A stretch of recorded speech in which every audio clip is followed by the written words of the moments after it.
sommes bien le lundi 10 mars 2014 et non pas le vendredi. Bonjour Hubert Védrine. Bonjour. Évidemment, nos auditeurs vous écoutent tous les vendredis attentivement pour Le Monde Selon, décryptage avec vous de la politique, la situation internationale, la diplomatie, les guerres, l'économie, l'Allemagne, l'Ukraine, qui sait, que sais-je encore. Mais voici qu'aujourd'hui, vous publiez La France au défi chez Fayard, où vous ne parlez exclusivement, ou presque, que de la France, en tout cas, de la France démoralisée et de la France dans son rapport à la mondialisation, au monde qui l'entoure et aux transformations diverses et variées qui font que, dites-vous, au fond, nous avons tout de même le moral à zéro et qu'il n'y aurait pas de raison dite. Qu'est-ce qui vous a poussé, monsieur l'ancien ministre des Affaires étrangères, puis aussi au cœur du pouvoir, dès la 4e de couverture pendant 19 ans, proche de François Mitterrand, qu'est-ce qui vous a poussé, quelle mouche vous a piqué pour écrire cette France au défi, dont on aurait pu penser que vous auriez pu donc changer le F en N et parler de la France au déni ou en déni? Eh bien, d'abord, merci pour cette invitation. Mais c'est normal. Tout collaborateur de France Culture qui écrit un livre a son droit de passage, évidemment, sur la chaîne. Et nous étions évidemment contents de vous recevoir aujourd'hui. Ensuite, qu'est-ce qui m'a poussé à ça? À force de voyager toute ma vie sous différentes formes, avant d'être ministre, en étant ministre, puis après, j'ai été frappé de plus en plus par le contraste entre l'énergie que l'on rencontre dans une très grande partie du monde, et évidemment chez les émergents, une cinquantaine de pays qui ont des problèmes énormes, mais où tout le monde pense que l'avenir sera meilleur que le passé, de toute façon. Et puis un pessimisme français qui est véritablement enquisté maintenant, profond, morbide presque. Un manque de confiance en soi impressionnant.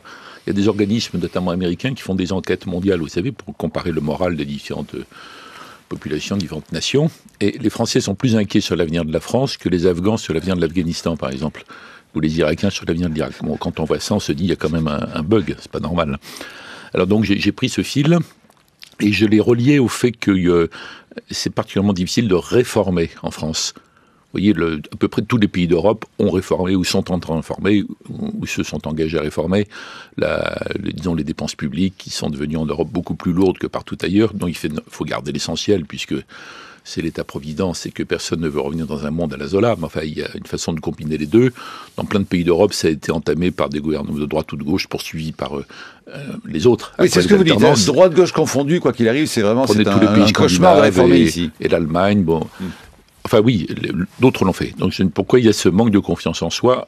Peut-être qu'on a tellement bassiné les gens avec l'expression un peu mensongère, c'est gagnant-gagnant. Vous vous rappelez, une époque, on dit ça toute la journée. Et les gens pensent que c'est l'inverse, que c'est tout lose-lose, perdant-perdant. Voilà. Donc on ne va pas y arriver. Donc c'est curieux parce que c'est un pays historiquement, le nôtre, assez prétentieux, qui veut toujours donner des leçons au monde entier. Sur tous les plans, mais qui veut ne recevoir de leçons de personne, en fait. Grosso modo, on est des Italiens de mauvaise humeur? Non, ça c'était la formule de Cocteau. Que vous citez de Cocteau. Ancienne, c'est quand je me demande est-ce que ce pessimisme est ancien ou pas. Alors je remonte un peu dans l'histoire de la mauvaise humeur française, mais il y a plusieurs sources à ce pessimisme. Alors, dans les livres d'économie, mon livre est une combinaison d'analyses. Dans les livres d'économie, on dit mais c'est les charges qui sont écrasantes, on n'arrive plus à exporter, ou alors sur le plan social, c'est les gens qui sont inquiets pour l'emploi, leurs enfants ne vont pas trouver d'emploi, tout ça est vrai, mais je pense qu'il y a des tas d'autres raisons. Par exemple, dans les élites, il y a une vexation. Pays prétentieux, comme je le disais il y a un instant, il y a très longtemps, patrie, fille aînée de l'Église, puis après patrie des droits de l'homme, et puis on est chargé d'aller droit de l'homiser le monde, etc. Donc on a un rôle spécial, on n'a pas des intérêts à défendre, mais un rôle, une mission. Tout ça n'est pas forcément faux ni ridicule, mais comme ça se heurte à des réalités difficiles dans le monde, il y a l'idée qu'on se faisait d'une Europe qui allait être une France en plus grand. Finalement, c'est une négociation non-stop avec des dizaines d'autres partenaires, c'est très compliqué. Il y avait la croyance dans le tout politique, qui est un marqueur depuis la Révolution, et on est dans un monde où c'est quasiment le tout économique, on a du mal à s'y retrouver. La mondialisation se fait en anglais, en tout cas dans un sous-anglais d'aéroport, ce qu'on appelle le globish, qui nous prend à rebrousse-poil. Il y a beaucoup de choses comme ça. Et puis je pense même que la repentance, qui a beaucoup dominé les milieux intellectuels, une partie des milieux médiatiques, pas tous, depuis une vingtaine d'années, qui est justifiée quand il s'agit de faire preuve de lucidité et de franchise historique. Les croisades, la Saint-Barthélemy, etc. Bon, tout. Plus l'époque contemporaine, le XXe siècle, c'est justifié, mais sauf quand ça tourne à une espèce de manie expiatoire, masochiste un peu. Alors qu'à peu près tous les peuples qui ont une histoire longue ont connu des ombres et des lumières. Donc pourquoi spécialement la France qui serait écrasée, qui raserait les murs. Alors, vous dites dans le livre qu'en plus on a surmonté des crises bien plus graves qu'aujourd'hui. Mais même si on prend une des plus récentes, on va dire la reconstruction de la France après la Seconde Guerre mondiale. Vous avez parfois des mots assez durs, presque au fond presque de psychanalyste, Hubert Védrine, surprenant de votre part. Vous dites carrément que nous avons une forme, voilà, que ça ressemble à la haine de soi. Oui, alors vous cite, vous le dites. Bien sûr, oui. Oui, ça peut aller jusqu'à. C'est ce que j'écris. Oui, il y a une partie du courant de la repentance qui présente les passages sombres de l'histoire de France comme si c'était spécifique à la France. Il n'y a que la France, vous voyez. Comme par exemple la participation de la France à une partie de l'esclavage qui existe depuis des milliers d'années, qui malheureusement a continué d'ailleurs après dans certaines régions du monde. On a l'impression que c'est que la France, en fait, qui a participé à ça. Alors qu'il y a un courant occidental, un courant arabe, un courant intra-africain, c'était plus compliqué. Sur chacun des points où la repentance s'est exercée sous cette forme-là, alors qu'il n'y a pas de responsabilité collective, ni transmissible, normalement, dans une société moderne, un état de droit, etc. Donc tout ça s'accumule pour faire un pays qui a un peu honte de lui, qui rase les murs. Une partie d'ailleurs des pro-européens, il y a une façon très, très remarquable et honorable et porteuse d'avenir d'être pro-européen, à partir d'un grand projet pour l'Europe, mais il y a aussi une partie qui est liée à un masochisme. Puisqu'on a un passé aussi chargé et qu'on ne s'en sort pas, il faut qu'on se fonde dans quelque chose. Ça va être la communauté internationale, ça va être l'Europe, ça va être je ne sais pas quoi, ça va être le marché le marché dérégulé pour les ultralibéraux. Vous voyez. Donc je pense que le fait d'avoir perdu ce fil est un des éléments du fossé entre les élites et les populations, et dans le cas particulier du livre, un des éléments d'une sorte de pessimisme paralysant. Voilà, alors pessimisme paralysant, dont vous dites que, on va dire, une des causes principales, ça n'est pas la seule, mais disons celle qui pèse le plus, qui est le nœud, écrivez-vous dans votre livre, c'est le rapport à la mondialisation, surtout avec l'assimilation, mondialisation, financiarisation, capitalisme, qui suscite une inquiétude, dites-vous, composite, une peur sociale. La France se sent mondialisée malgré elle, a peur du déclassement, mais dites-vous, après tout, il y a eu des discours, ça et là, qui ont un peu provoqué aussi cela. Vous rappelez la fameuse expression de Giscard, la France, puissance moyenne. Allez, ça ne nous a pas fait plaisir. Oui, parce qu'on a retenu moyen. Voilà, vous dites on a retenu moyen, pas puissance. Alors que dans un monde où il y a 200 pays, il n'y a pas 200 puissances. Dans cas de puissance moyenne, c'est pas être la puissance numéro 100. C'est être dans les 20 ou 30 qui sont des puissances qui pèsent sur quelque chose. Bon, il y a plein de formules comme ça qui ont déclenché des scandales ou des espèces d'émotions de grenouilles de bénitier de la bien-pensance moderne, qui en fait étaient des formules peut-être compréhensibles, adaptées, mais c'est plutôt des symptômes qu'autre chose. Vous avez employé le mot mondialisé, c'est très important. J'essaie de distinguer, moi, dans l'affaire de la mondialisation, les mondialisateurs et les mondialisés. Mondialisateurs, il y a des États, des groupes, des entreprises, des intellectuels, cela, puis dans les mondialisés, les autres. En fait, il y a très peu de peuples qui étaient enthousiasmés par la mondialisation. Notamment dans les pays développés, personne n'avait demandé à être mis en concurrence directe avec des centaines de millions de paysans asiatiques pauvres. Bon, donc, sauf qu'il y a des tas de peuples qui ont dit on va s'en sortir. On a un passé, on a une capacité, on a de l'énergie. Regardez les Américains qui rebondissent, ils ont toujours un élément nouveau qui fait qu'ils rebondissent quand ils sont un peu dans le trou. Et alors qu'à un moment donné, chez les Français qui ont surmonté, vous le disiez, je l'écris, des épreuves bien pires, comparé l'effondrement total de 1940 et puis après les 30 Glorieuses, par exemple, chez les Français, à un moment donné, ça s'est cristallisé, ça s'est enquisté en disant oh là là, cette fois-ci on n'y arrivera pas. Enfin, donc c'est ça mon fil conducteur pour savoir, pas pour dire ça sans fin, c'est pour dire comment on en sort surtout. C'est votre fil conducteur, vous parlez aussi de la défiance vis-à-vis des élites, dit Hubert Védrine. Vous auriez pu faire un chapitre quand même qui se serait appelé Balayons devant notre porte, 19 ans au cœur du pouvoir, au plus près de François Mitterrand. Bon, alors évidemment, la presse en prend pour son grade, les journalistes qui relaient au fond cette forme de désespérance. Pas les journalistes, le système. Oui, le système, dites-vous. Bon. Il n'y a aucune attaque contre Marc Vincher, par exemple, vous avez noté. Sinon vous n'auriez pas été là, ça je vous le confirme. Vous avouez. Mais vous, que vous dites-vous de la responsabilité des politiques à ressasser sans cesse, vous allez voir, le bien de l'humanité de notre futur, ce sera l'Europe, le bien de futur et de notre humanité, de notre France, ce sera la réforme. Mais patatras, tenez, tiens, regardez, ça date pas d'aujourd'hui, le 15 janvier 87. Cet homme à qui vous devez tout et vous êtes toujours d'une fidélité sans faille, François Mitterrand, 15 janvier 87, à propos du renforcement de l'Europe et qui plus est, discours à Londres. Dans les 5 ans qui viennent, il faudra harmoniser pour l'économie, le social, le culturel, la formation, la monnaie. Qu'il manque un seul de ces éléments, et le marché intérieur échouera. On n'imagine pas que puisse s'installer une communauté d'un grand marché intérieur où tout est libre et commun, tandis qu'il y aurait des législations protectionnistes, embarrassantes et contraignantes. Je vois revivre en vous le secrétaire général de l'Élysée, Hubert Védrine. Non, c'est parce que c'est 87. Oui, 87, à Londres, 15 janvier 87. Moi, j'étais secrétaire général après, moi, ça revient au même. Oui, il faudra, puis l'objectif n'a pas été atteint. Ça, c'est tout à fait typique des objectifs français pour l'Europe. Et en fait, ça s'est heurté à des difficultés absolument géantes. Et donc, on a le marché intérieur sur certains points, mais il n'y a pas les harmonisations, parce qu'on parle toujours de l'harmonisation. Et on voit bien, et on parle maintenant avec d'ailleurs plus de prudence d'harmonisation dans la zone euro, en disant que ce serait déjà bien que dans la zone euro, il y ait une harmonisation budgétaire. Là, il y a des mécanismes qu'on a votés dans notre propre intérêt, pour essayer de nous obliger à harmoniser. L'harmonisation fiscale, on en est très très loin, sinon il n'y aurait pas la fiscalité française actuelle, vous voyez. Donc en effet, oui, c'est beaucoup plus long que prévu. Alors que n'ont pas fait les politiques, que n'ont pas fait les dirigeants? Ceux qui écoutent peuvent penser que je suis indulgent pour le système politique, ce n'est pas le cas.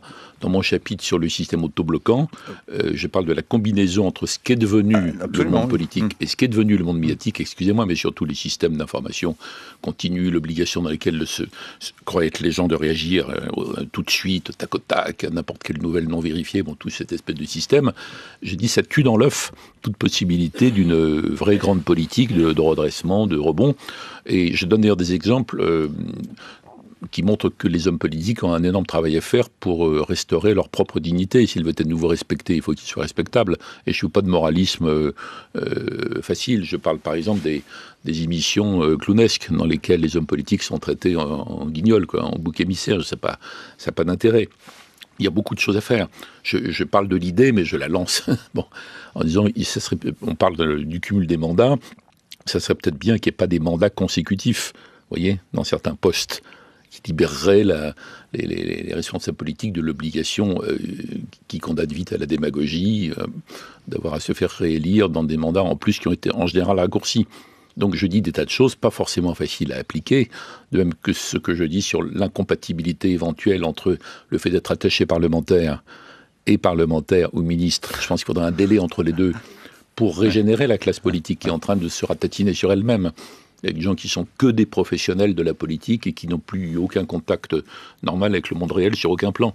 Non pas qu'ils soient chenabs ou distants, simplement ils sont dans une espèce d'activité qui est tellement particulière, tellement éloignée de celle des Français en général, que le lien ne se fait plus. Donc il y a beaucoup de choses que je dis qui sont pas du tout faciles à mettre en œuvre, mais qui ne sont pas des commentaires faciles. Et qui ne sont pas faciles notamment par rapport à... C'est pas fait pour me faire applaudir, ça. Au camp, a priori, la réflexion. Au camp, a priori, auquel vous appartenez tout de même, qui serait la gauche. Vous dites peu de choses d'ailleurs contre les politiques de droite qui ont pu être menées. Vous questionnez plutôt au fond... Que peut faire la gauche aujourd'hui? Quelle est sa mission? Et vous dites d'ailleurs, avec une forme d'ironie, on est loin de ce que disait Nicole Questiot en 1981, je ne serai pas la ministre des Comptes. Alors aujourd'hui, la gauche doit être ministre des Comptes. J'espère qu'on en est loin, mais la plupart des réformes que je cite, vous dites politique de droite, non, c'est des politiques qui ont été lancées par des sociodémocrates, dans la plupart des cas. Lancées par ou continuées par, en fait. Droite-gauche confondue, en fait. Pas forcément confondue, c'est souvent alterné. Oui. Alterné, mais prenez tous les pays qui ont réformé. Alors évidemment, il y a beaucoup de pays d'Europe où il y a des coalitions, en effet. Par exemple, les Allemands, compte tenu des règles qui se sont imposées à eux-mêmes dans leur système électoral, ils se sont conduits presque tout le temps à des coalitions qui les obligent à faire des combinaisons. Enfin, pas des combinaisons, justement, à trouver des compromis. Est-ce que la gauche on ne peut pas dire droite-gauche. Là, on n'est pas dans le monde selon l'opposition, c'est plutôt gauche de la gauche. On est dans une émission d'actualité. Maintenant, Hubert Védrine, la gauche d'aujourd'hui, le président François Hollande, son Premier ministre Jean-Marc Ayrault. Mais mon livre n'est pas là-dessus. Pas du tout, mais en revanche, les matins, c'est sur l'actualité. Vous en pensez quoi? De quoi? Ils font ce qu'ils font, ils font ce qu'ils doivent faire, ils vont dans le bon sens. Je pense que la première période, disons, de François Hollande pouvait se comprendre compte tenu de la complexité à réformer la France, du souvenir de 95, de choses comme ça. Et je cite d'ailleurs un certain nombre d'éditorialistes carrément de droite ou libéraux qui disent bon, il n'y a peut-être pas d'autre façon d'avancer dès lors qu'il faut prendre des précautions. Et ils avaient trouvé très bien la négociation menée par Michel Sapin, par exemple, sur l'accord de flexibilité, le rapport gallois, la reconnaissance du fait qu'il y a un problème de compétitivité coût qui est évident. Alors, il n'y a pas que la compétitivité-qualité, vous voyez, alors qu'une partie de la gauche refusait même cette évidence pendant longtemps. Donc, on ne peut pas dire qu'il n'y avait rien, en réalité. Mais il est clair, et je le dis, que je trouve que l'orientation prise par le président de la République à partir de la conférence de presse du 14 janvier est meilleure. Donc, moi, je pense qu'il faut aller oui, mais vous avez plus loin, vu, plus fort. Ça dégringole encore un peu plus dans les sondages. Hein. Oui, ça c'est autre chose. De toute façon, il faut faire des réformes qui ne peuvent pas être populaires, en tout cas au début. Et dans tous les autres cas de réformes, les réformes portent des résultats au bout de quelques années. Et l'opinion finit par voir, comprendre, admettre au bout d'un certain temps que c'est ça qu'il fallait faire dans l'intérêt du pays. Puis de toute façon, dans l'Europe moderne, dans les sociétés ultra-médiatisées, sondages tous les matins, les gouvernements sont impopulaires inévitablement. Moi, j'ai même connu un Premier ministre du Canada qui disait que son taux de popularité était inférieur au taux d'inflation, vous voyez. J'ai connu cet exemple extrême, c'était Mulroney au Canada. Bon, donc autant que ça serve à quelque chose, hein, vous voyez, autant que ça soit justifié par des réformes sévères, exigeantes, difficiles au début, mais justifiées par l'intérêt général. Mais vous auriez vécu comment, vous, donc, dans un gouvernement où les ministres... très bien l'orientation actuelle. Oui, mais vous auriez vécu comment, vous, dans un gouvernement où les ministres se contredisent les uns et les autres, les écologistes, les avouant la politique énergétique du président de la République, Arnaud Montebourg jouant un protectionnisme que ne joue pas M. Cazeneuve. Enfin, c'est quand même un peu très disparate. Qu'est-ce que vous voulez me faire dire, là ? Ce que vous voulez. Je sais pas, ce n'est pas... Tenez, puisque vous comparez la France à un terrain de foot. C'était pas comme ça dans le gouvernement dans lequel j'ai travaillé. Et voilà, en tout cas. Donc nostalgie. Non, terrain de foot, c'est pas à propos de la France en particulier. Hein. C'est la situation mondiale, quand je dis l'évolution, comment marche le monde. Comment ça fonctionne. Je rappelle l'époque de la guerre froide, il y a 2 équipes sur le terrain de foot, et puis depuis, il y a des dizaines d'équipes qui sont sur le même terrain, qui partent dans tous les sens, et on ne sait plus où sont passés les arbitres. Alors, évidemment, c'est la confusion. Regardez la une de l'équipe. Ça, c'est à propos du monde. Dit de France, Super Védrine ? Oui, mais dans mon livre, ce que je viens de dire, c'est à propos de l'état du monde. Mais si moi, c'est d'ailleurs dans le chapitre où j'explique qu'il n'y a pas de scénario international ou européen qui nous dispensera de nous réformer plus, de toute façon. Et c'est la foire d'un poignet de vous. Bon, mais répondez à la question de l'équipe. Qui dirige l'équipe de France ? Oui, mais c'est sur le foot, ça. Bon, 8h17, c'est donc l'heure de votre chronique. Brice Couturier. Merci Marc. Votre livre « La France au défi », Hubert Védrine, est tout entier destiné à nous faire prendre conscience que nos exceptions sont intenables, que nous ne pouvons pas conserver un niveau de dépenses publiques et donc de prélèvements obligatoires très sensiblement supérieur à la moyenne européenne, que nous ne pouvons pas continuer à financer les coûts exorbitants de notre État par la fuite en avant dans l'endettement. Notre pays a été placé la semaine dernière sous surveillance renforcée par la Commission européenne pour son incapacité à ramener ses déficits sous la barre des 3%, contrairement aux engagements répétés de notre gouvernement. Notre souveraineté est donc écornée. Nous voilà contraints, non par les marchés, mais par Bruxelles, de réduire d'urgence le train de vie de notre État. Analysant la situation internationale et les scénarios d'avenir possibles, vous écrivez « Aucune évolution internationale ou européenne ne nous dispensera de nous adapter ». En effet, je vous cite encore, « Il n'y a aucune chance que les Européens acceptent de réorienter l'Europe selon les conceptions de la gauche française. » Alors vous dites aussi que les Européens rêvent d'un monde pacifié par le droit international. Notre Union européenne a pu imaginer un moment, en effet, que le monde entier allait se convertir à notre modèle post-national, s'organiser comme nous avons su le faire, en zone de libre-échange bien régulée, où les rares conflits subsistants seraient aussitôt réglés par des cours de justice. La réalité, c'est que nous nous éloignons chaque jour davantage de ce monde idyllique où l'ONU, appuyée sur le droit international, aurait aplani toutes les divergences et promu le désarmement général et la coopération. La décision de Vladimir Poutine d'envahir, d'occuper et d'annexer à la faveur d'un référendum organisé dans la foulée une province de l'Ukraine est un acte grave. D'autant plus que l'Ukraine est un État indépendant dont la Russie s'est engagée par un traité de 1994 à garantir l'indépendance et l'intégrité territoriale en échange de son renoncement aux armes nucléaires que l'Ukraine avait hérité de l'Union soviétique. Il sonne comme un douloureux rappel de la cruauté du monde réel. Comme l'écrit Judy Dempsey du think tank américain Carnegie Endowment, cette soudaine avancée de l'impérialisme russe est en train de recréer la division entre les deux Europes. À nouveau, comme lors de la guerre du Golfe de 2003, on voit les Polonais, les Baltes et les Tchèques réclamer une riposte européenne commune suffisamment dissuasive pour amener le pouvoir russe à reculer et à ne pas tenter de nouvelles annexions. Les Polonais sont en pointe sur ce dossier, alors même que l'équipe actuellement au pouvoir à Varsovie a rompu avec la russophobie xénophobe des jumeaux Kaczynski. Le Premier ministre libéral Donald Tusk et son ministre des Affaires étrangères Władysław Sikorski ont tout fait pour relancer le dialogue avec Moscou ces dernières années. Mais les sanctions décidées lors du sommet d'urgence de la semaine dernière à Bruxelles sont minimales. L'UE prétend se réserver la possibilité de les alourdir si Moscou persiste à ne pas pouvoir entamer de dialogue avec le nouveau pouvoir de Kiev. Les pays du sud de l'Europe, eux, ne sont pas vraiment concernés. Alors les Européens ont cru que l'Empire soviétique était mort et enterré avec l'émancipation de l'Europe centrale de la tutelle soviétique en 1989 et l'implosion de l'URSS en 1991. Ils croyaient vivre dans un monde d'où les conflits entre nations, reliquats d'un passé périmé, allaient laisser place à une concurrence apaisée, chaque bloc jouant des séductions de son soft power. Dans la mesure où ils sont sortis vainqueurs de la guerre froide, les Européens redoutent toute remise en cause du statu quo territorial qui les avantage. L'UE s'est étendue vers l'Est. Poutine, au contraire, qui considère la fin de l'Union soviétique comme la plus grande catastrophe géopolitique du XXe siècle, poursuit avec ténacité l'objectif de redessiner les frontières à l'avantage de la Russie et de recréer autour d'elle un puissant contrepoids politique à l'Union européenne et à l'OTAN. Une union des États autoritaires face à notre union d'États libéraux et un rempart nationaliste et orthodoxe face à ce que sa propagande présente comme l'Occident décadent.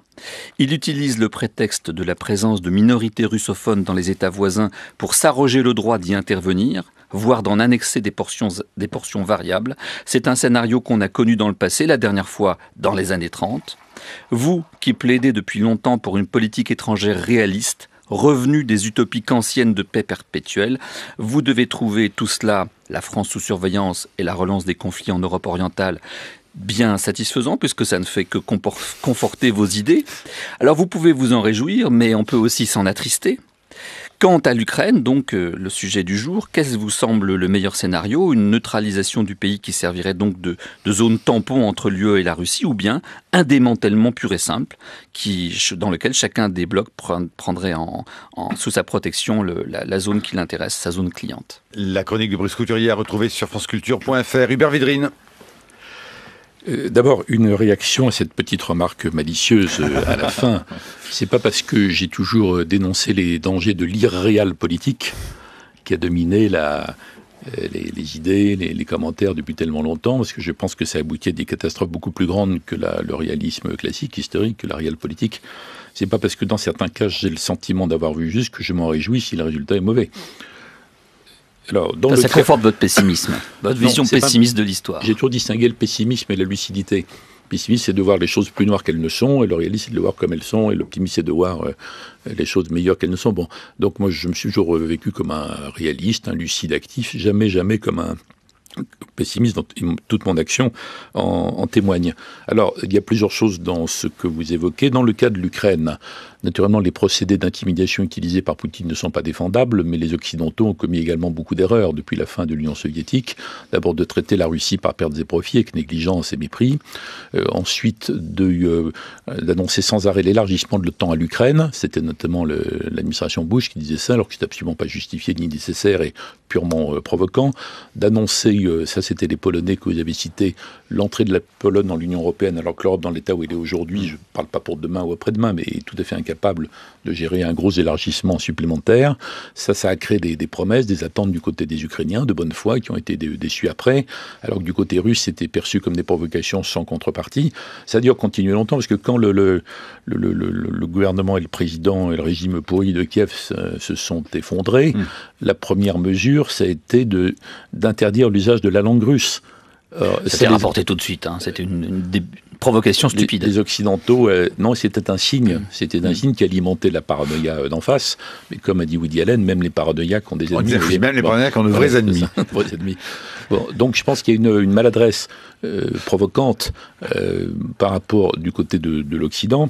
Et moi, je pense sur l'Ukraine très simplement que c'est une erreur de vouloir faire basculer à tout prix ce pays dans un camp ou dans l'autre, même si en théorie il n'y a pas un camp contre l'autre. Maintenant, c'est autre chose. Donc neutralisation. Et pour moi, finlandisation, la solution, ce serait Ukraine fédérale, avec des garanties véritables, culturelles, linguistiques, etc., pour les populations russophones. Pour les Russes, il n'y a pas que des russophones.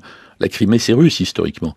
C'est un pur caprice de Khrouchtchev en 1954, peut-être pour faire oublier le rôle atroce qu'il a eu dans les massacres des années 30 staliniennes, qu'il avait rattachés à l'Ukraine, mais à l'époque c'était comme entre Languedoc-Roussillon, Midi-Pyrénées, c'était pas des frontières internationales. Hein. Bon, alors donc il y a ce caprice qui aurait peut-être, à mon avis, dû être corrigé au moment de l'indépendance de l'Ukraine. Traumatisme pour les Russes, l'Ukraine était dans la Russie depuis plus longtemps que la Bretagne est en France. Vous voyez, donc tout ça, il y a une sorte de balourdise occidentale qui aurait pu être plus fine et plus intelligente. Et maintenant, je ne pense pas qu'il faille reprendre ce fil. Il faut donc une Ukraine fédérale, des garanties sérieuses dans la nouvelle constitution pour les minorités, et une sorte de neutralisation, même s'il n'y a plus de blocs. Y compris pour les Tatars de Crimée, qu'on oublie toujours dans l'affaire. Hein, bien sûr. Non, mais ils vont être très maltraités si la Crimée est annexée. Absolument. Pour la minorité qui va être passée à l'as, à perte et profit. Oui, enfin, on ne sait pas comment ça va tourner. Il n'est pas sûr que la Russie, maintenant, peut-être que le dialogue va reprendre et qu'ils ne vont pas forcément accepter la demande de rattachement. On aura peut-être simplement une autonomie quasiment complète de la Crimée, mais c'est là où il faut des garanties, non seulement pour les russophones, mais pour les Russes et pour les Tatars, qui forment 12 à 13% de la population de Crimée, qui, eux, évidemment, se méfient des Russes compte tenu du passé stalinien. Et j'ajouterais une Ukraine finlandisée dans le meilleur sens du terme, comme avait réussi à faire la Finlande dans la guerre froide, à condition de ne pas attaquer la politique étrangère soviétique, de ne pas la critiquer. Ils avaient une liberté totale sur le plan économique, social, culturel, etc. J'ai noté d'ailleurs, après avoir dit ça il y a quelques jours dans une interview, que Kissinger n'était pas loin de cette position, et Brzezinski non plus. Alors que Brzezinski est un très combattant sur le côté polonais, anti-russe, etc. Mais honnêtement, je ne sais pas si à partir de la situation actuelle, on peut encore désescalader pour revenir à ça. Ça suppose quand même un changement de comportement de la part de Poutine, de la part des Occidentaux. Je ne crois pas Est-ce qu'il faut changer le comportement des sanctions, parce qu'il y aura des contre-mesures. Attendez, c'est la politique officielle de Laurent Fabius. Est-ce qu'elle est balourde de cette politique officielle de la menace de sanctions qu'il évoquait encore ce vendredi dernier sur France Info? J'ai parlé de balourdise à propos d'autres choses historiques. Et là, j'ai dit qu'en général, moi, je ne crois pas tellement à l'escalade des sanctions. J'en ai pas tellement connu dans tout ce que j'ai eu à traiter, à manier, qui donne des résultats heureux par rapport à l'objectif recherché. Et il y aura des mesures, des menaces, des contre-mesures, des contre-sanctions. Et je ne serais pas étonné que, en tout cas, Obama, Poutine, Merkel, j'espère la France et les autres, trouvent une façon de désescalader, mais on retombera sur la question, qu'est-ce qu'on fait de l'Ukraine après ? Cela dit, mon livre n'est pas là-dessus, cher ami. Pas exactement là-dessus. Un dernier mot par rapport à cette question, et puis on revient sur votre livre. Tout de même, comment expliquez-vous et comment analysez-vous de manière presque, je dirais, diplomatique, même intellectuelle, l'idée qu'Angela Merkel, au fond, se débrouille le mieux parmi les dirigeants européens pour s'adresser à Vladimir Poutine, au sens où elle se fait entendre, il lui accorde de l'importance. Quelle est la technique Merkel dans cette question diplomatique? Quand on dit ça, on fait allusion au fait que le commerce entre l'Allemagne et la Russie est beaucoup plus important que celui des autres pays d'Europe, que l'Allemagne a la Russie comme fournisseur énergétique, et que Mme Merkel réussit en même temps à être assez ferme, assez claire dans ses critiques par rapport à Poutine, et en ce qui concerne les droits de l'homme, en ce qui concerne les conditions de sa réélection, en ce qui concerne la liberté d'expression, etc. Cela dit, si on prenait le point de vue, disons, Hollande-Fabius, on pourrait dire cette approche Merkel n'a pas donné de résultat mirobolant pour le moment, parce qu'elle n'a pas réussi à convaincre Poutine de ne pas se lancer dans cette série de provocations. Bon, donc il y aura sans doute une synthèse. Et d'ailleurs, un des moments prometteurs sur le plan européen, c'est au début il y a quelques jours, avant la chute du président ukrainien, quand les ministres français, allemands et polonais, ce qui est très remarquable, c'est ce qu'on appelle le triangle de Weimar. Et quand les trois sont d'accord, on peut être à peu près sûr que toutes les sensibilités européennes s'y retrouvent. Quand ils avaient proposé cet accord, qui était pas mauvais d'ailleurs. Et il y a une feuille de route dans cet accord auquel il est intelligent de revenir maintenant. Ça, c'est une approche synthétique, donc ne posons pas Allemagne et les autres. Cherchons plutôt la synthèse qui aura plus de poids. Voilà. On revient à votre livre, puisque quoi qu'il arrive le vendredi, ensemble, à 7h19, nous décryptons ces questions de diplomatie et d'actualité internationale. Revenons au livre. Stéphane Rosès, oui, La France au défi. Oui, on peut revenir au livre, mais à partir de la dernière phrase d'Hubert Védrine sur le triangle de Weimar, où on a quand même le sentiment que l'Allemagne donne le là. Et donc, en contraste, on a le sentiment que nos élites françaises sont un tout petit peu désarçonnées par la période actuelle. Et je voudrais en revenir à votre livre. On croit comprendre, Marc Voinchet parlait d'exception économique insupportable pour la France, mais on croit comprendre au travers de votre livre qu'il y a une exception culturelle française qui est ancienne, qui est que pour tenir ensemble les Français, pour les mettre en mouvement, pour que le pays se réforme, il y a besoin d'une vision. Et ce qui me frappe dans la dernière période avec nos dirigeants, et je voudrais vous interpeller là-dessus, c'est que justement les dirigeants français ne semblent plus avoir de vision. De sorte qu'ils ne disent pas aux Français « voilà où j'amène la France ». Et donc du coup, du sorte que les Français ne peuvent dans leur imaginaire se mettre en mouvement. Et donc le problème entre le peuple et les élites ne vient-il pas justement de cette difficulté de nos dirigeants? Et si vous en êtes d'accord, quelle en est la source et les voies de remède? La difficulté de nos dirigeants de dire, dans la période européenne actuelle, voilà où on vous amène, comme si on attendait encore toujours de l'extérieur un salut parce que nous nous méconnaissons nous-mêmes. Vous parlez de cette double défiance de la population vis-à-vis des politiques qui en même temps leur demandent et attendent tout de Hubert Védrine. Alors le fil conducteur de mon raisonnement dans le livre, qui est d'aboutir à l'idée d'une coalition pour la réforme, qui n'est pas du tout la même chose qu'une union nationale impossible et qui n'est pas souhaitable non plus, c'est de savoir comment on sort de ce marasme. Dans le marasme, il y a le pessimisme. Dans le pessimisme, il y a peut-être ce dont vous parlez, c'est-à-dire l'absence de vision. Cela dit, on le dit sur à peu près tous les dirigeants d'Europe. Tout le monde dit que Mme Merkel n'a aucune vision sur l'avenir de l'Europe. Justement, les Allemands... excusez-moi, Monsieur Védrine, un ambassadeur me rapportait, je crois que Schmitt disait, quand on me parle de vision, je dis qu'il faut aller voir un docteur. Oui. Est-ce que les Français, eux, n'ont pas besoin d'une vision parce qu'ils se vivent toujours au travers d'une projection, alors que les Allemands, les Anglais, eux, savent qui ils sont. D'ailleurs, vous, hors antenne, vous disiez par exemple que Joschka Fischer, lui, avait très vite réagi et abandonné son patriotisme européen habermasien pour en revenir à une vision plus nationale de la question de l'Allemagne. À peu près tous les dirigeants actuels sont de facto à l'aise dans la vieille formule de Delors, c'est-à-dire fédération d'États-nations. Ouais. Ce sont des États-nations, il y aura toujours l'Allemagne et la France dans 50 ans, et la Slovaquie et la Suède. Et c'est comme ça que vous concluez votre livre. Mais c'est une fédération, en tout cas dans la zone euro, une sorte de confédération dans l'Union européenne à 28, 29, 30 et quelques un jour. Bon. Donc là-dessus, il n'y a pas véritablement de désaccord. Est-ce que l'absence de vision est un handicap?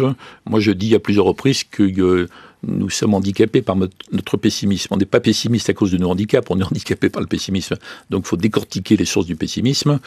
Si l'absence de vision fait partie, il faut faire attention à ne pas remettre en avant n'importe quelle vision pour pouvoir dire qu'on a une vision, parce que les Français sont maintenant extrêmement avertis, informés, connectés, réactifs, etc. Ils comparent, même s'il y a un fonds français prétentieux qui est de donner des leçons au monde entier sans en recevoir de personne. Bon, il n'empêche que les gens comparent, et si la vision est bidon, excusez-moi, ils comprennent tout de suite, en fait. Donc il y a une vision si elle est convaincante. Et si on revient à la bonne vieille idée qu'était une France forte, dans le bon sens, une France influente, dans une Europe forte.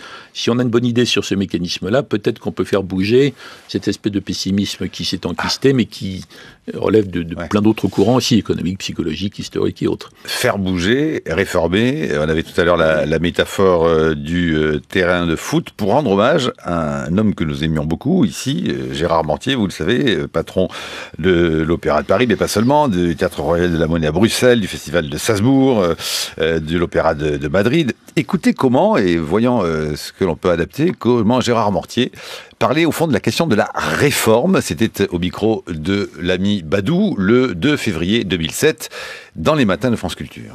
Jacques Chirac disait « Soyons fiers de notre modèle ». Vous qui avez travaillé en France, mais aussi en Allemagne, aux Pays-Bas, en Belgique, en Autriche, le modèle français, il faut en être fier ? Je crois qu'il y a tout d'abord un modèle européen. Avant d'être un modèle français. Oui, je crois que finalement, les fondements de notre pensée, ils sont faustiens, je crois, donc ils sont européens. Et puis, ça s'est exprimé dans différentes formes. Je crois que le modèle français a des avantages et le modèle allemand a d'autres avantages. Je crois, par exemple, dans la culture, j'adore le modèle fédéral de l'Allemagne, dans ce sens que ce n'est pas centralisé comme en France, France, et ça donne une plus grande concurrence, un débat plus profond. Et d'autre part, il y a le modèle, l'exception culturelle de la France, que je défends beaucoup. Donc je crois qu'il y a à prendre des choses très positives dans tous les pays. Qu'est-ce qu'il faudrait réformer dans le modèle culturel français, Gérard Mortier? Les institutions. N'oublions pas que la communication sur les œuvres d'art se fait par des institutions qui datent tous du 19e siècle et qu'on voit dans la manière dont les artistes veulent s'exprimer, qu'ils ne veulent pas tous le faire par les institutions qui sont maintenant un tout petit peu vétustes. Je parle aussi de l'opéra, entre autres, ou des grands musées. Et que d'autre part, le débat sur l'art ou la communication sur l'art se fait aussi par l'enseignement. La communication est fragmentisée, la connaissance n'est plus linéaire, et là ça demande donc un débat approfondi, comment nous enseignons la tradition artistique. Alors, le mot à retenir, entre autres, comment réformer la question de la vétusté, disait Gérard Mortier et Hubert Védrine. Oui, mais je ne sais pas très bien à quoi il fait allusion quand il parle de ça. Il a cité l'opéra, mais à quoi pense-t-il à propos de vétusté? De toute façon, ça n'a pas un lien direct avec l'incapacité, de la difficulté particulière de la France à se réformer. Donc moi je reviens plutôt au manque de confiance en soi. J'en profite pour dire que je ne fais pas du tout moi l'éloge du modèle allemand. Je dis la France doit bouger, mais il y a toute une série d'exemples intéressants à étudier concernant des pays qui avaient un poids de dépenses publiques asphyxiant, qui ont corrigé ça. On pourrait parler du Canada aussi. On pourrait étudier. Alors, il y a tous les pays d'Europe du Nord, bien sûr, jusqu'à l'Allemagne inclus.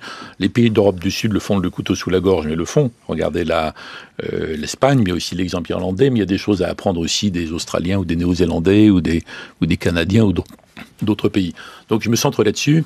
Il n'y a pas d'éloge spécial du modèle allemand. Simplement, l'Allemagne l'a fait, et c'est aussi bien le SPD et CDU. Il y a une sorte de combinaison. Ils l'ont fait d'ailleurs grâce à la négociation sociale. Les fameuses lois Hartz ont été lancées par le chancelier dans son deuxième mandat, le chancelier Schröder. Après, elles ont été négociées. Donc il y a un chemin pour tout le monde.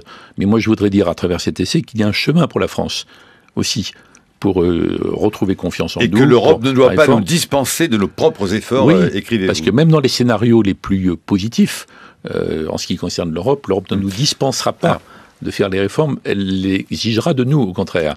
Thierry Pech. En raison d'un rôle qu'on lui a confié. C'est justement des paradoxes de votre discours. Vous êtes souvent l'un de ceux qui disent il n'y a pas d'Europe supranationale, il n'y en aura pas, il faut renoncer à ça, etc.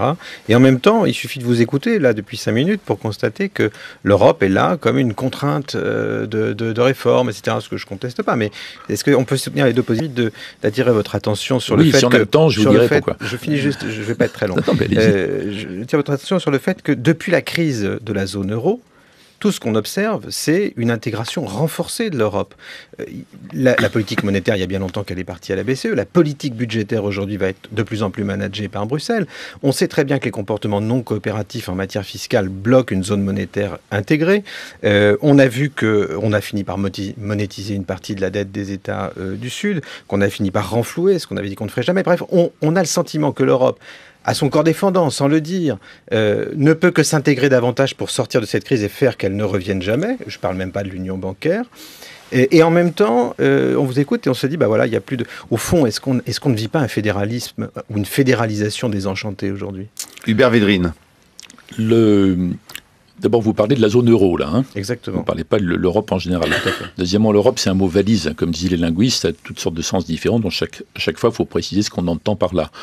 Ensuite, ce qui s'est passé dans la zone euro est une sorte d'intégration renforcée, c'est plutôt de la très bonne gestion intelligente de l'interdépendance des pays dans la zone euro, mais les pays participants de la zone euro n'ont pas abandonné leurs prérogatives et leur rôle à une sorte de commissaire européen non élu qui serait au-dessus. Aucun Allemand ne pense ça. Vous défendriez cette thèse devant Mme Merkel, elle sauterait au plafond. Ce n'est pas du tout ce qui s'est passé. Parce que les Allemands considèrent qu'ils ont réussi à imposer ou à convaincre les autres participants de la zone euro que c'était leur intérêt de s'imposer à eux-mêmes des disciplines collectives, et ce qui s'est passé dans les différents traités. Ils ne contrôlent absolument pas ce qui se passe à la BCE, par exemple. C'est pas tout à fait vrai, parce qu'on ne peut pas dire que même Trichet à la fin et surtout Draghi n'ont pas tenu compte du tout des positions des pays par rapport à ça. Donc moi j'en tire plutôt l'idée qu'il y a une sorte d'affrontement entre un système intergouvernemental que critiquent beaucoup les européistes classiques ou un système communautaire que recommandent les européistes. Ça n'a pas de sens. On est de toute façon dans un système hybride. Toutes les décisions importantes en Europe depuis 50 ans ont été prises par des chefs de gouvernement nationaux combinés. Et le mécanisme idéal, c'était Mitterrand-Kohl, soutenant Delors, allant plus loin grâce à eux, etc. Donc on est dans une synthèse. Donc il faut admettre ça. Mais on ne va pas vers une dépossession. Et on ne va pas, à travers ça, abandonner ce qui reste de souveraineté, ce qui reste de démocratie, ce qui reste de lien entre la construction européenne et M. X ou Y dans les pays qui a son bulletin de vote. Ce qui se passe dans la zone euro est donc, à mon avis, plus prometteur. Et c'est pas imposé, sauf qu'il y a une propagande, disons, toute l'histoire de l'autre politique consiste à dire c'est les méchants allemands qui nous imposent ceci, c'est la commission qui abuse. Non, le commissaire Olli Rehn, il est dans son rôle. On lui a demandé de jouer ce rôle par rapport à ça. Mais il ne peut pas se substituer aux décisions. Non, mais moi, donc il y a une synthèse. Mais je ne contredis pas ce que vous dites. Je dis que ça aboutit à une synthèse originale, mais qui n'est pas l'intégration fédéraliste au sens classique, puisque on est toujours donc dans fédération d'États-nations, et ce que nous construisons est tout à fait original. Moi, je ne le vis pas comme ça une dépossession, mais je pense l'optimisme. C'est difficile quand même de contester que... Oui, vous le présentiez comme positif. Moi, je le défends d'une autre façon qui, à mon avis, est plus audible par une majorité de gens qui craignent la dépossession. En Europe, vous voyez, ils craignent la dépossession démocratique au nom d'une construction plus rationnelle de l'Europe. Et moi, je leur dis, dans la zone euro, je pense qu'on a une assez bonne synthèse. Je vous rejoindrai volontiers là-dessus. Je ne le vis pas du tout comme une dépossession douloureuse, mais de fait, le champ de manœuvre, la marge de manœuvre de la politique économique des États s'est rétréci et va se rétrécir probablement encore. Et c'est très mal vécu dans les opinions. Oui, c'est ça, risque de dépossession démocratique, et on n'a jamais réussi à combiner les deux. Mais si on est dans les critères de Maastricht, revisité, remise à jour par le traité récent, on a toute la marge de manœuvre qu'on veut. Puisqu'au fond, les États se sont imposés de ne pas dépasser un certain seuil d'endettement. On ne va pas être à une dette zéro, à un déficit zéro. Donc si on s'est rendu raisonnable et rationnel, si on a réussi à rendre moins coûteux l'État-providence tout en donnant souvent l'essentiel, même en le perfectionnant sur certains points, on a une marge de manœuvre, donc une démocratie qui peut fonctionner. C'est une synthèse délicate, mais il n'y a pas de raison qu'on n'y arrive pas et que la France n'y arrive pas, puisqu'apparemment tous les pays d'Europe sont en bonne voie sur ce chemin. Et moi, tout ce que j'ai écrit, c'est pour tourner autour de l'idée, on peut y arriver. On peut y arriver, on peut se réformer à notre bénéfice dans le meilleur sens du terme. Il faut y aller, il faut avoir le courage d'y aller. Il faut surmonter les phénomènes, mécanismes autobloquants du système politico, médiatico, etc. Mais le véritable déficit est psychologique. Notre compétitivité psychologique est très faible. Il se trouve tout de même qu'il y a eu des hommes qui se sont battus pour cette idée européenne. On peut se demander comment aujourd'hui, à la fin de leur vie, ils commentent et ils observent cette espèce d'euroscepticisme. On peut penser par exemple à l'ancien ministre Maurice Faure, qui est mort ce week-end, qui était un des grands constructeurs, artisans de cette question européenne. On peut penser à Georges Bertoin, qui publie un livre bientôt, Un destin européen, de l'utopie à l'espérance, qui dit, entre autres, voilà, si l'édifice inauguré en 1950 se lézarde et s'écroule, quand ailleurs il s'est construit de multiples, une situation irréversible prévaudra. La désespérance, dit Bertoin, n'est pas digne du génie de nos nations. Alors, au-delà des légendes et des distorsions, il faut se souvenir que l'Europe a restauré les identités nationales et la démocratie, et non proclamé le contraire. Il en appelle toujours à une projection, effectivement, de l'Europe des fondateurs, puisqu'il était directeur de cabinet de Jean Monnet. Bien sûr. Oui, moi, comme je vous le disais hors micro il y a quelques minutes, je pense que les vrais fondateurs de tout ça, c'est Staline et Truman. Staline par la menace, Truman par l'intelligence de la réponse. Mais le livre de Georges Bertoin est très intéressant. Quant à Maurice Faure, c'est une occasion de lui rendre hommage. Oui. C'était un homme tout à fait remarquable, immensément intelligent, qui aurait pu aspirer à être président s'il avait eu l'énergie féroce. C'était le dernier signataire vivant de l'acte fondateur de l'Europe, du traité de Rome. Il avait joué un rôle considérable dans la négociation du traité de Rome de 1957. Absolument. Je pense qu'il comprenait par finesse politique l'euroscepticisme, mais pas l'euro-hostilité. Il faut distinguer les deux. L'europhobie, bien sûr que non, il a combattu jusqu'à la fin. Et c'était un homme humainement merveilleux, délicieux, drôle, intelligent, cultivé, formidable. Il nous faut absolument vous arracher une information que peut-être nous vous arracherons par ceci encore. J'en ai assez de courir le monde et de devoir toujours tout recommencer. Je m'installe ici. Ce château appartient à ma famille depuis des siècles. Je vais enfin pouvoir le restaurer. Et vous vous contenterez de jouer les châtelains avec votre gorille et sa fiancée comme domestique? Pourquoi pas? Non. Vous avez raison, ce château ne sera que le point de départ d'une vaste entreprise, car j'aurai ce qui ne peut s'acheter, le temps. L'or n'est rien en comparaison de la vie éternelle. Avec le temps, je bâtirai un empire. Ulrich Védrine. Oui, vous avez déjà essayé de me piéger une première fois. Oui, je n'arrêterai pas. Non, parce qu'il y a quelques auditeurs qui disent, mais au fond, quand même, vous voyez, il y a une allusion au château. Il y a des auditeurs qui râlent un peu, quand même, là, je vois sur le fil Twitter. Enfin, vous êtes rassurés. Que connaît Hubert Védrine de la vie des gens, à part les limousines avec chauffeur et la situation de la désespérance? Alors là, franchement, il faudrait qu'on ait 1 heure devant nous. Hein. Albert, on fait un putsch, allons-y. Sur la vie des gens, la simplicité, la diversité de ma vie, voilà. Mais c'était pas le sens de la question. Ulrich, vous l'écrivez quand, bon sang de bois, cette Je vous ai dit un jour qu'un jour plus tard, j'écrirai un livre qui serait la biographie non autorisée d'Ulrich. Oui, mais on l'attend mais toujours. c'est compliqué à faire. Il y a des controverses sur ses origines, vous voyez, c'est délicat à remonter. Mais j'écrirai également un jour l'éloge du froid. Parce que j'en ai marre que les gens de la météo disent qu'il fait beau quand il fait chaud. Alors que quand il fait trop chaud à Paris, ce n'est pas agréable, vous voyez. Donc j'ai des tas de sujets comme ça, originaux, inattendus. Mais franchement, j'ai pas le temps tout de suite. Bon. Donc vous attendrez. Et on vous retrouve bien sûr comme chaque vendredi dans...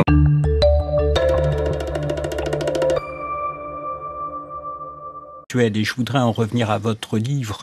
On croit comprendre, Marc Voinchet parlait d'exception économique insupportable pour la France, mais on croit comprendre au travers de votre livre qu'il y a une exception culturelle française qui est ancienne, qui est que pour tenir ensemble les Français, pour les mettre en mouvement, pour que le pays se réforme, il y a besoin d'une vision. Et ce qui me frappe dans la dernière période avec nos dirigeants, et je voudrais vous interpeller là-dessus, c'est que justement les dirigeants français ne semblent plus avoir de vision. De sorte qu'ils ne disent pas aux Français « voilà où j'amène la France ». Et donc du coup, du sorte que les Français ne peuvent dans leur imaginaire se mettre en mouvement. Et donc le problème entre le peuple et les élites ne vient-il pas justement de cette difficulté de nos dirigeants? Et si vous en êtes d'accord, quelle en est la source et les voies de remède? La difficulté de nos dirigeants de dire, dans la période européenne actuelle, voilà où on vous amène, comme si on attendait encore toujours de l'extérieur un salut parce que nous méconnaissons nous-mêmes. Vous parlez de cette double défiance de la population vis-à-vis des politiques qui en même temps leur demandent et attendent tout de Hubert Védrine. Alors le fil conducteur de mon raisonnement dans le livre qui est d'aboutir à l'idée d'une coalition pour la réforme qui n'est pas du tout la même chose qu'une union nationale impossible et qui n'est pas souhaitable non plus, c'est de savoir comment on sort de ce marasme. Dans le marasme, il y a le pessimisme. Dans le pessimisme, il y a peut-être ce dont vous parlez, c'est-à-dire l'absence de vision. Cela dit, on le dit sur à peu près tous les dirigeants d'Europe. Tout le monde dit que Mme Merkel n'a aucune vision sur l'avenir de l'Europe. Justement, les Allemands... excusez-moi, Monsieur Védrine, un ambassadeur me rapportait, je crois que Schmitt disait, quand on me parle de vision, je dis qu'il faut aller voir un docteur. Oui. Est-ce que les Français, eux, n'ont pas besoin d'une vision parce qu'ils se vivent toujours au travers d'une projection, alors que les Allemands, les Anglais, eux, savent qui ils sont. D'ailleurs, vous, hors antenne, vous disiez par exemple que Joschka Fischer, lui, avait très vite réagi et abandonné son patriotisme européen habermasien pour en revenir à une vision plus nationale de la question de l'Allemagne. À peu près tous les dirigeants actuels sont de facto à l'aise dans la vieille formule de Delors, c'est-à-dire fédération d'États-nations. Ouais. Ce sont des États-nations, il y aura toujours l'Allemagne et la France dans 50 ans, et la Slovaquie et la Suède. Et c'est comme ça que vous concluez votre livre. Mais c'est une fédération, en tout cas dans la zone euro, une sorte de confédération dans l'Union européenne à 28, 29, 30 et quelques un jour. Bon. Donc là-dessus, il n'y a pas véritablement de désaccord. Est-ce que l'absence de vision est un handicap? Moi, je dis à plusieurs reprises que... nous sommes handicapés par notre pessimisme. On n'est pas pessimiste à cause de nos handicaps, on est handicapé par le pessimisme. Donc il faut décortiquer les sources du pessimisme. Si l'absence de vision fait partie, il faut faire attention à ne pas remettre en avant n'importe quelle vision pour pouvoir dire qu'on a une vision, parce que les Français sont maintenant extrêmement avertis, informés, connectés, réactifs, etc. Ils comparent, même s'il y a un fonds français prétentieux qui est de donner des leçons au monde entier sans en recevoir de personne. Bon, il n'empêche que les gens comparent, et si la vision est bidon, excusez-moi, ils comprennent tout de suite, en fait. Donc il y a une vision si elle est convaincante. Et si on revient à la bonne vieille idée qu'était une France forte, dans le bon sens, une France influente, dans une Europe forte.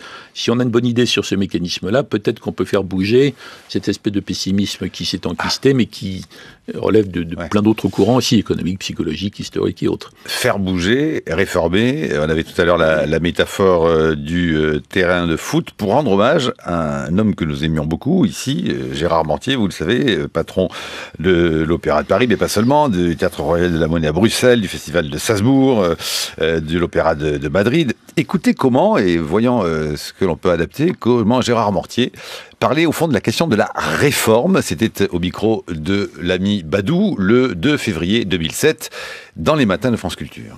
Jacques Chirac disait « Soyons fiers de notre modèle ». Vous qui avez travaillé en France, mais aussi en Allemagne, aux Pays-Bas, en Belgique, en Autriche, le modèle français, il faut en être fier ? Je crois qu'il y a tout d'abord un modèle européen. Avant d'être un modèle français. Oui, je crois que finalement, les fondements de notre pensée, ils sont faustiens, je crois, donc ils sont européens. Et puis, ça s'est exprimé dans différentes formes. Je crois que le modèle français a des avantages et le modèle allemand a d'autres avantages.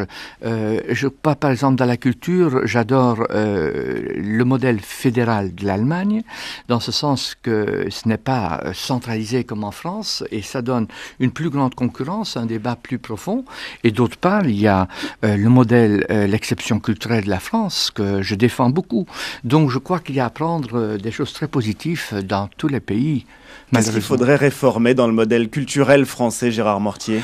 Les institutions. N'oublions pas que la communication sur les œuvres d'art se fait par des institutions qui datent tous du 19e siècle et qu'on voit dans la manière dont les artistes veulent s'exprimer, qu'ils ne veulent pas tous le faire par les institutions qui sont maintenant un tout petit peu vétustes. Je parle aussi de l'opéra, entre autres, ou des grands musées. Et que d'autre part, le débat sur l'art ou la communication sur l'art se fait aussi par l'enseignement.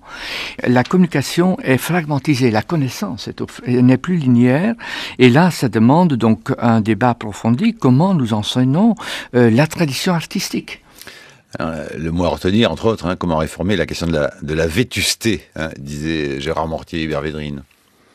Oui, mais je ne sais pas très bien à quoi il fait allusion quand il parle de ça.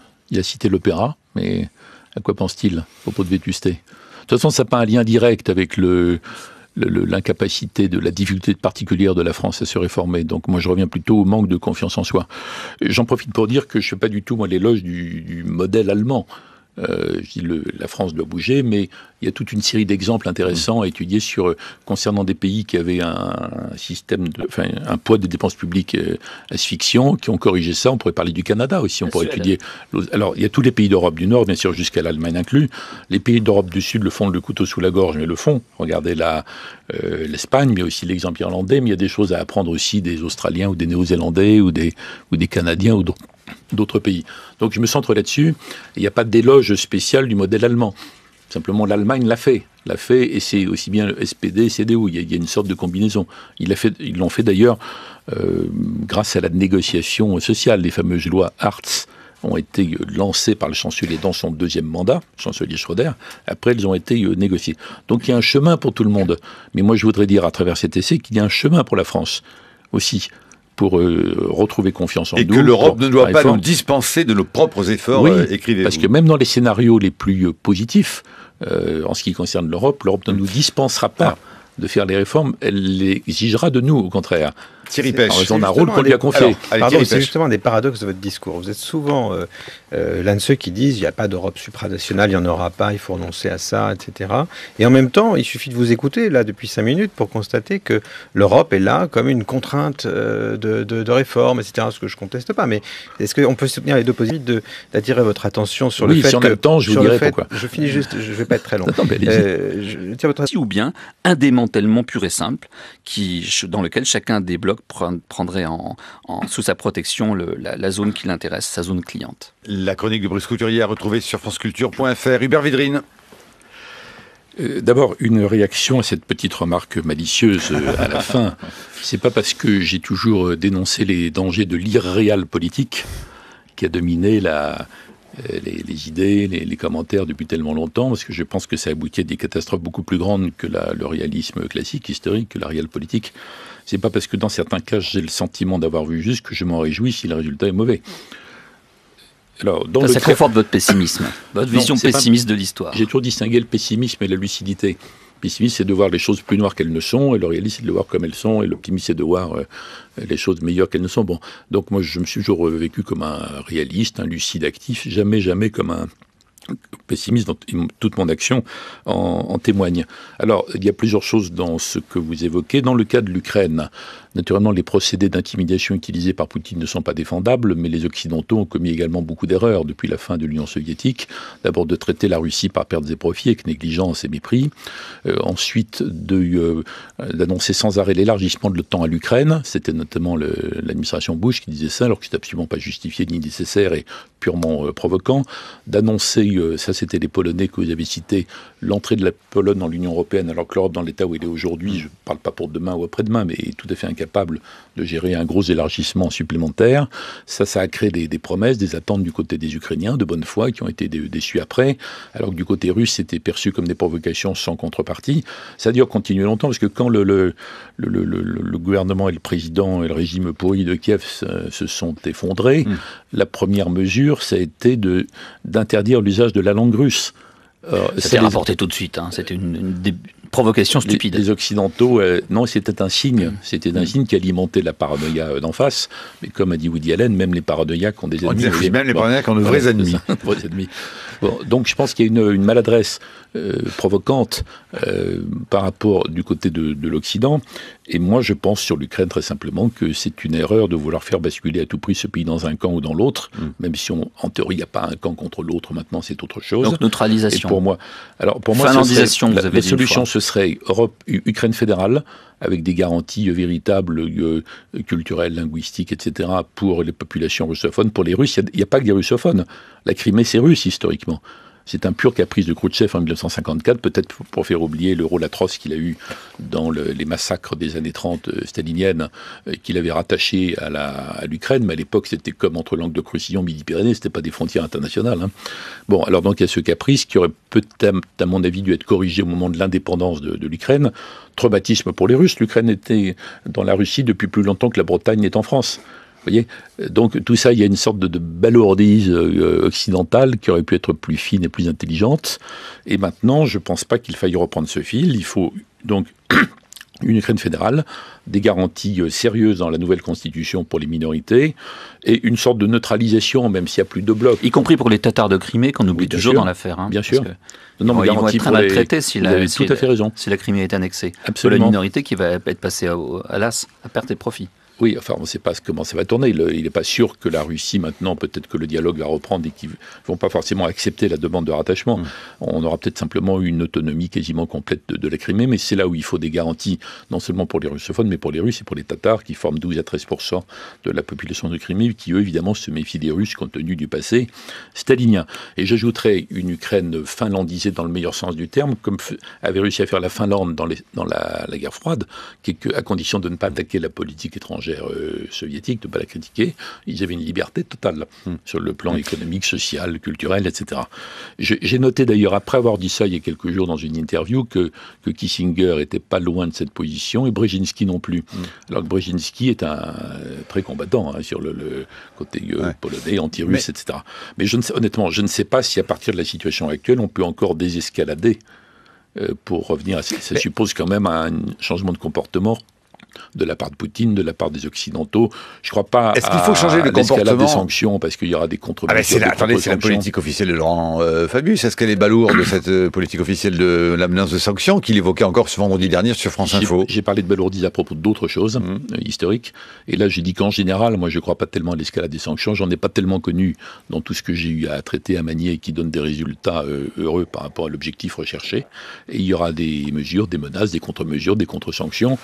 Et je ne serais pas étonné que, en tout cas, Obama, Poutine, Merkel, j'espère la France et les autres, trouvent une façon de désescalader, mais on retombera sur la question, qu'est-ce qu'on fait de l'Ukraine après ? Cela dit, mon livre n'est pas là-dessus, Charlie.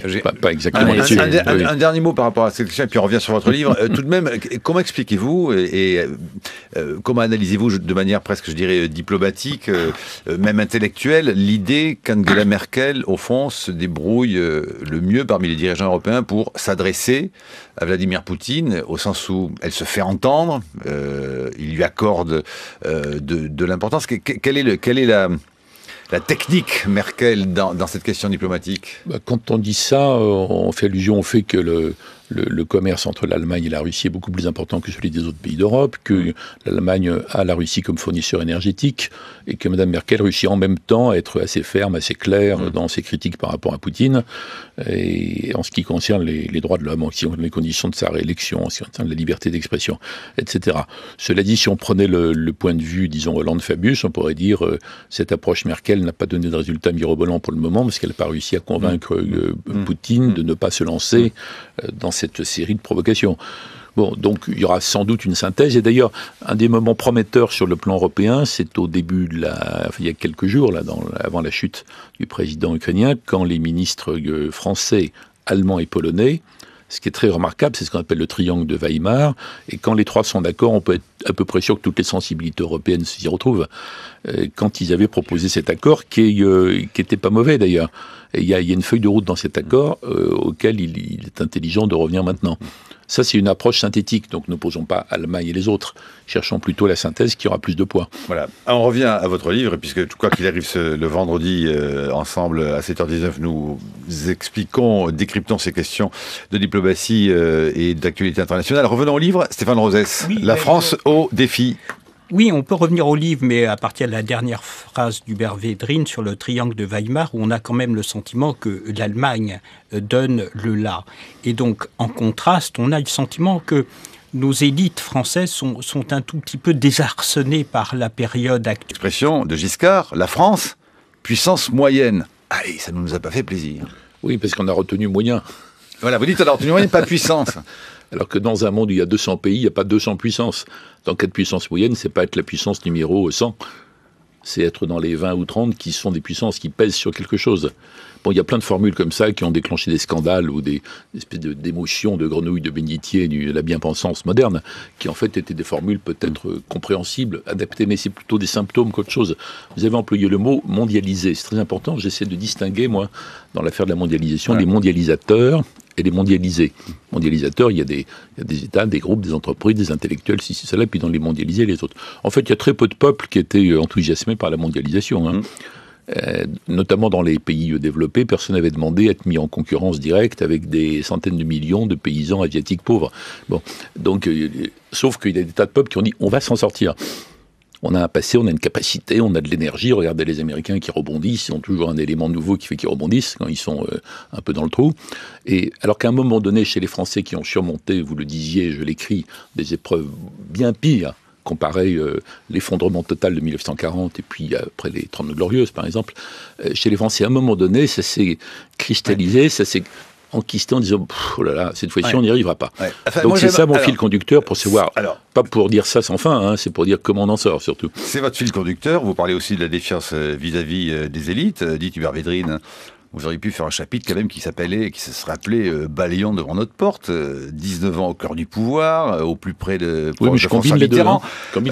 Bon, alors évidemment, la presse en prend pour son grade, les journalistes qui relaient au fond cette forme de désespérance. Pas les journalistes, et le système. Oui, le système, dites-vous. Bon. Il n'y a aucune attaque contre Marc Vincher, par exemple, vous avez noté. Ouais, sinon vous n'aurez pas été là, ça je vous le confirme.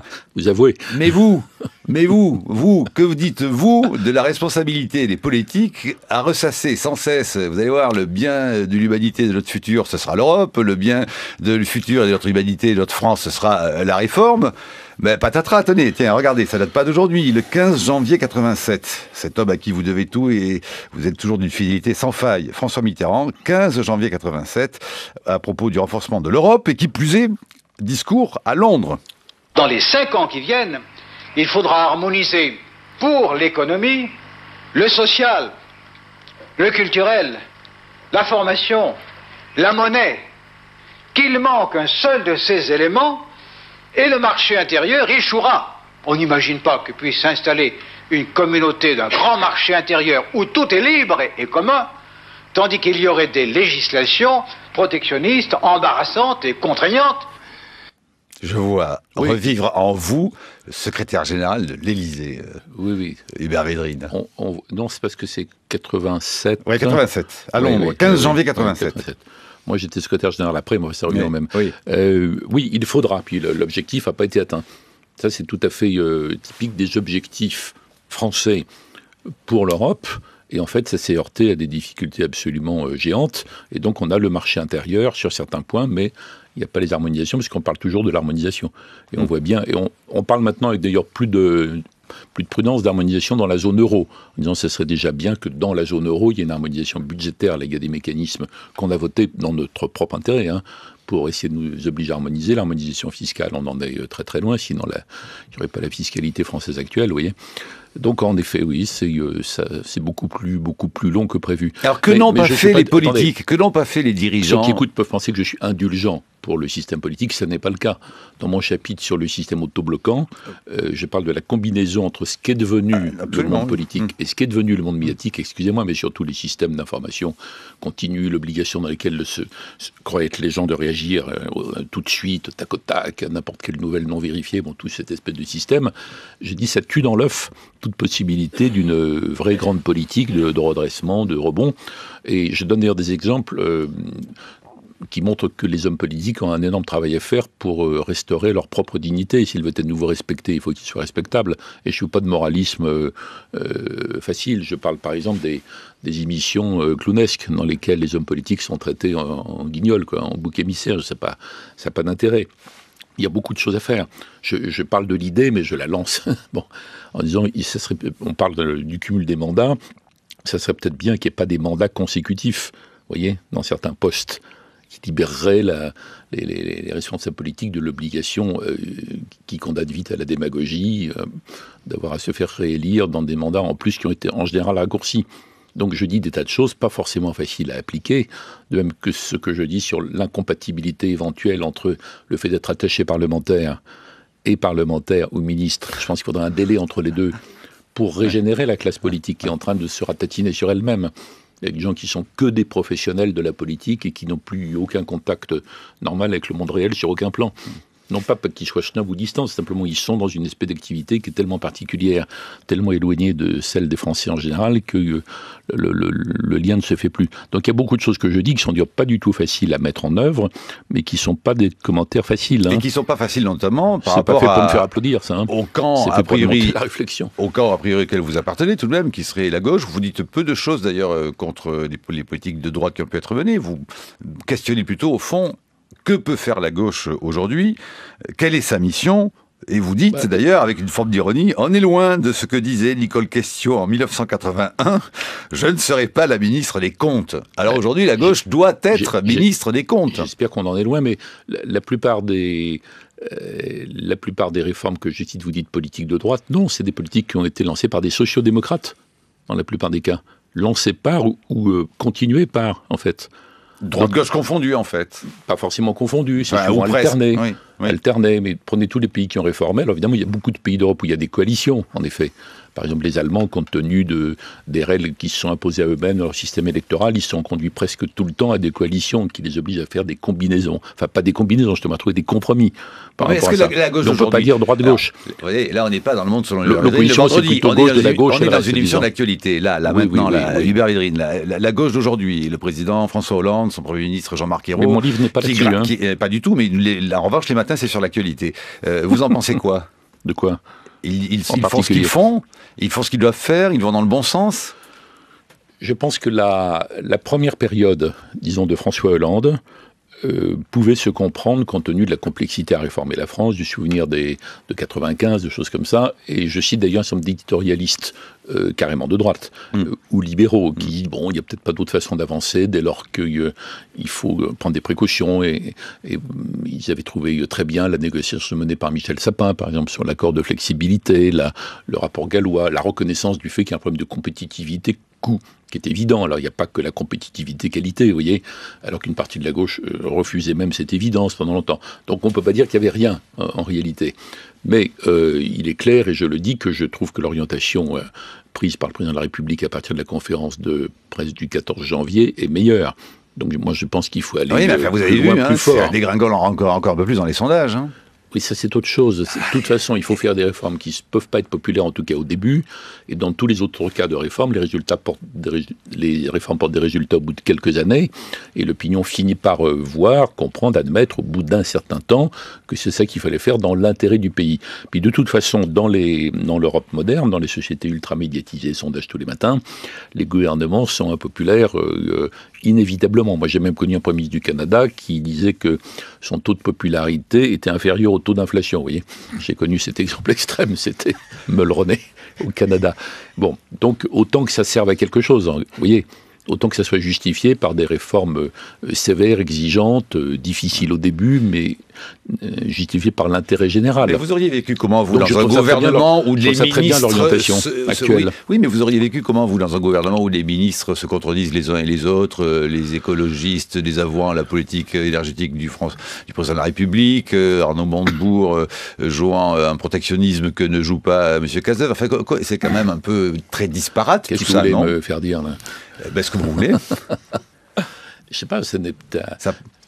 Tenez, puisque vous comparez la France à un terrain de foot. C'était pas comme ça dans le gouvernement dans lequel j'ai travaillé. Et voilà, en tout cas. Donc nostalgie. Non, terrain de foot, c'est pas à propos de la France en particulier. Hein.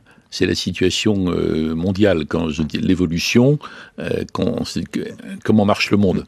Comment ça fonctionne? Je rappelle l'époque de la guerre froide, il y a 2 équipes sur le terrain de foot, et puis depuis, il y a des dizaines d'équipes qui sont sur le même terrain, qui partent dans tous les sens, et on ne sait plus où sont passés les arbitres. Alors, évidemment, c'est la confusion. Regardez la une de l'équipe. Ça, c'est à propos du monde. Qui dit de France, Hubert-Védrine? Oui, mais dans mon livre, ce que je viens de dire, c'est à propos de l'état du monde. Mais si moi, c'est d'ailleurs dans le chapitre où j'explique qu'il n'y a pas de scénario international ou européen qui nous dispensera de nous réformer plus, de toute façon. Et c'est la foire d'un poignet de vous. Bon, mais répondez à la question de l'équipe. Qui dirige l'équipe de France? Oui, mais c'est sur le foot, ça. Bon, 8h17, c'est donc l'heure de votre chronique. Brice Couturier. Merci Marc. Votre livre « La France au défi », Hubert-Védrine, est tout entier destiné à nous faire prendre conscience que nos exceptions sont intenables, que nous ne pouvons pas conserver un niveau de dépenses publiques et donc de prélèvements obligatoires très sensiblement supérieur à la moyenne européenne, que nous ne pouvons pas continuer à financer les coûts exorbitants de notre État par la fuite en avant dans l'endettement.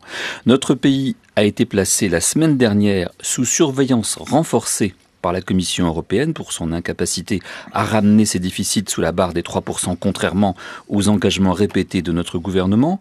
Notre souveraineté est donc écornée. Nous voilà contraints, non par les marchés, mais par Bruxelles, de réduire d'urgence le train de vie de notre État.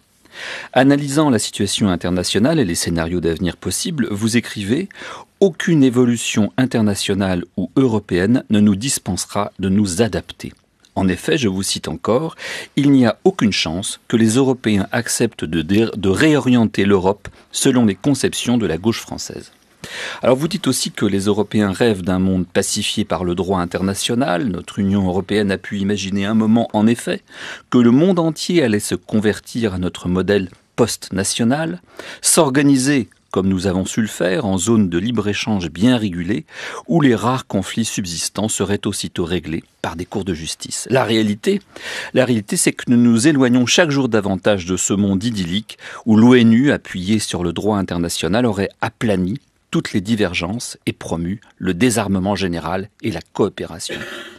La décision de Vladimir Poutine d'envahir, d'occuper et d'annexer à la faveur d'un référendum organisé dans la foulée une province de l'Ukraine est un acte grave.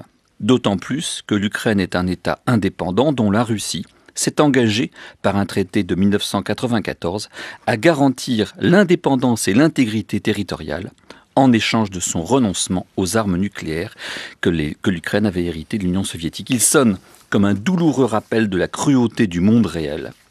Comme l'écrit Judy Dempsey du think tank américain Carnegie Endowment, cette soudaine avancée de l'impérialisme russe est en train de recréer la division entre les deux Europes. À nouveau, comme lors de la guerre du Golfe de 2003, on voit les Polonais, les Baltes et les Tchèques réclamer une riposte européenne commune suffisamment dissuasive pour amener le pouvoir russe à reculer et à ne pas tenter de nouvelles annexions. Les Polonais sont en pointe sur ce dossier, alors même que l'équipe actuellement au pouvoir à Varsovie a rompu avec la russophobie xénophobe des jumeaux Kaczynski. Le Premier ministre libéral Donald Tusk et son ministre des Affaires étrangères Władysław Sikorski ont tous tout fait pour relancer le dialogue avec Moscou ces dernières années. Mais les sanctions décidées lors du sommet d'urgence de la semaine dernière à Bruxelles sont minimales. L'UE prétend se réserver la possibilité de les alourdir si Moscou persiste à ne pas pouvoir entamer de dialogue avec le nouveau pouvoir de Kiev. Les pays du sud de l'Europe, eux, ne sont pas vraiment concernés. Alors les Européens ont cru que l'Empire soviétique était mort et enterré avec l'émancipation de l'Europe centrale de la tutelle soviétique en 1989 et l'implosion de l'URSS en 1991. Ils croyaient vivre dans un monde d'où les conflits entre nations, reliquats d'un passé périmé, allaient laisser place à une concurrence apaisée, chaque bloc jouant des séductions de son soft power. Dans la mesure où ils sont sortis vainqueurs de la guerre froide, les Européens redoutent toute remise en cause du statu quo territorial qui les avantage. L'UE s'est étendue vers l'Est. Poutine, au contraire, qui considère la fin de l'Union soviétique comme la plus grande catastrophe géopolitique du XXe siècle, poursuit avec ténacité l'objectif de redessiner les frontières à l'avantage de la Russie et de recréer autour d'elle un puissant contrepoids politique à l'Union européenne et à l'OTAN. Une union des États autoritaires face à notre union d'États libéraux et un rempart nationaliste et orthodoxe face à ce que sa propagande présente comme l'Occident décadent. Il utilise le prétexte de la présence de minorités russophones dans les États voisins pour s'arroger le droit d'y intervenir, voire d'en annexer des portions variables. C'est un scénario qu'on a connu dans le passé, la dernière fois dans les années 30. Vous, qui plaidez depuis longtemps pour une politique étrangère réaliste, revenu des utopies kantiennes de paix perpétuelle, vous devez trouver tout cela, la France sous surveillance et la relance des conflits en Europe orientale, bien satisfaisant puisque ça ne fait que conforter vos idées. Alors vous pouvez vous en réjouir, mais on peut aussi s'en attrister. Quant à l'Ukraine, donc le sujet du jour, qu'est-ce qui vous semble le meilleur scénario? Une neutralisation du pays qui servirait donc de zone tampon entre l'UE et la Russie?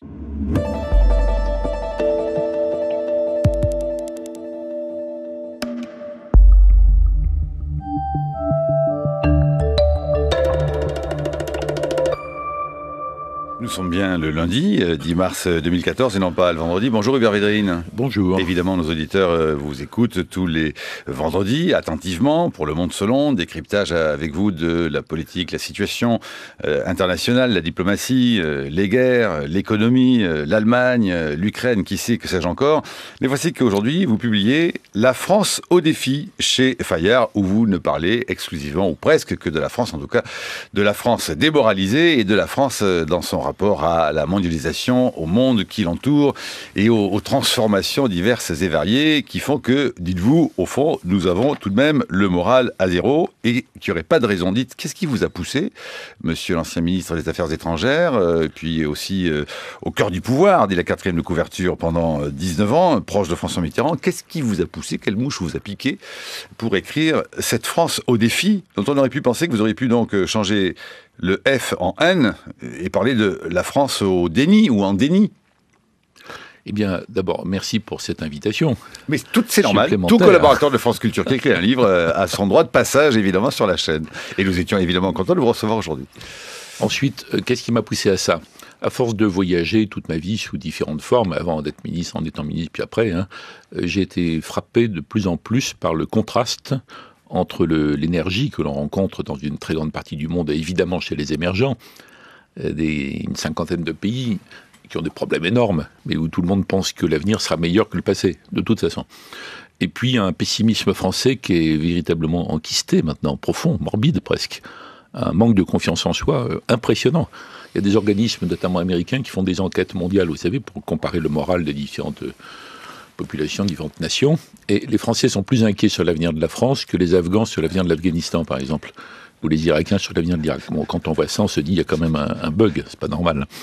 Alors donc, j'ai pris ce fil et je l'ai relié au fait que c'est particulièrement difficile de réformer en France. Vous voyez, à peu près tous les pays d'Europe ont réformé ou sont en train de réformer ou se sont engagés à réformer disons les dépenses publiques qui sont devenues en Europe beaucoup plus lourdes que partout ailleurs. Donc il faut garder l'essentiel puisque c'est l'État-providence et que personne ne veut revenir dans un monde à la Zola. Mais enfin, il y a une façon de combiner les deux.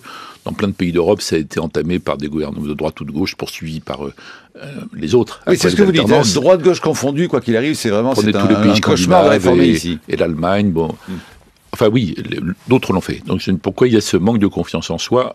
Peut-être qu'on a tellement bassiné les gens avec l'expression un peu mensongère, c'est gagnant-gagnant. Vous vous rappelez, une époque on dit ça toute la journée, et les gens pensent que c'est l'inverse, que c'est tout lose-lose, perdant-perdant. Voilà. Donc on ne va pas y arriver. Donc c'est curieux parce que c'est un pays historiquement, le nôtre, assez prétentieux, qui veut toujours donner des leçons au monde entier, sur tous les plans, mais qui veut ne recevoir de leçons de personne, en fait. Grosso modo, on est des Italiens de mauvaise humeur? Non, ça c'était la formule de Cocteau. Que vous citez de Cocteau. Ancienne, c'est quand je me demande est-ce que ce pessimisme est ancien ou pas. Alors je remonte un peu dans l'histoire de la mauvaise humeur française, mais il y a plusieurs sources à ce pessimisme. Alors, dans les livres d'économie, mon livre est une combinaison d'analyse. Dans les livres d'économie, on dit mais c'est les charges qui sont écrasantes, on n'arrive plus à exporter, ou alors sur le plan social, c'est les gens qui sont inquiets pour l'emploi, leurs enfants ne vont pas trouver d'emploi, tout ça est vrai, mais je pense qu'il y a des tas d'autres raisons. Par exemple, dans les élites, il y a une vexation. Pays prétentieux, comme je le disais il y a un instant, il y a très longtemps, patrie, fille aînée de l'Église, puis après patrie des droits de l'homme, et puis on est chargé d'aller droit de l'homiser le monde, etc. Donc on a un rôle spécial, on n'a pas des intérêts à défendre, mais un rôle, une mission. Tout ça n'est pas forcément faux ni ridicule, mais comme ça se heurte à des réalités difficiles dans le monde, il y a l'idée qu'on se faisait d'une Europe qui allait être une France en plus grand. Finalement, c'est une négociation non-stop avec des dizaines d'autres partenaires, c'est très compliqué. Il y avait la croyance dans le tout politique, qui est un marqueur depuis la Révolution, et on est dans un monde où c'est quasiment le tout économique, on a du mal à s'y retrouver. La mondialisation se fait en anglais, en tout cas dans un sous-anglais d'aéroport, ce qu'on appelle le globish, qui nous prend à rebrousse-poil. Il y a beaucoup de choses comme ça. Et puis je pense même que la repentance, qui a beaucoup dominé les milieux intellectuels, une partie des milieux médiatiques, pas tous, depuis une vingtaine d'années, qui est justifiée quand il s'agit de faire preuve de lucidité et de franchise historique. Les croisades, la Saint-Barthélemy, etc. Tout. Plus l'époque contemporaine, le XXe siècle, c'est justifié, mais sauf quand ça tourne à une espèce de manie expiatoire, masochiste un peu. Alors qu'à peu près tous les peuples qui ont une histoire longue ont connu des ombres et des lumières. Donc pourquoi spécialement la France qui serait écrasée, qui raserait les murs? Alors, vous dites dans le livre qu'en plus on a surmonté des crises bien plus graves qu'aujourd'hui. Mais même si on prend une des plus récentes, on va dire la reconstruction de la France après la Seconde Guerre mondiale. Vous avez parfois des mots assez durs, presque au fond presque de psychanalyste, Hubert Védrine, surprenant. C'est un livre de votre part, vous dites carrément que nous avons une forme, que ça ressemble à la haine de soi. Oui, alors je vous cite, vous le dites. Bien sûr, oui. Oui, ça peut aller jusqu'à. C'est ce que j'écris. Oui, il y a une partie du courant de la repentance qui présente les passages sombres de l'histoire de France comme si c'était spécifique à la France. Il n'y a que la France, vous voyez. Comme par exemple la participation de la France à une partie de l'esclavage qui existe depuis des milliers d'années, et qui malheureusement a continué d'ailleurs après dans certaines régions du monde. On a l'impression que c'est que la France, en fait, qui a participé à ça. Alors qu'il y a un courant occidental, un courant arabe, un courant intra-africain, c'était plus compliqué. Sur chacun des points où la repentance s'est exercée sous cette forme-là, alors qu'il n'y a pas de responsabilité collective, ni transmissible, normalement, dans une société moderne, un état de droit, etc. Donc tout ça s'accumule pour faire un pays qui est un peu honte de lui, qui rase les murs. Une partie d'ailleurs des pro-européens, il y a une façon très, très remarquable et honorable et porteuse d'avenir d'être pro-européen, à partir d'un grand projet pour l'Europe, mais il y a aussi une partie qui est liée à un masochisme. Puisqu'on a un passé aussi chargé et qu'on ne s'en sort pas, il faut qu'on se fonde dans quelque chose. Ça va être la communauté internationale, ça va être l'Europe, ça va être je ne sais pas quoi, ça va être le marché le marché dérégulé pour les ultralibéraux. Vous voyez.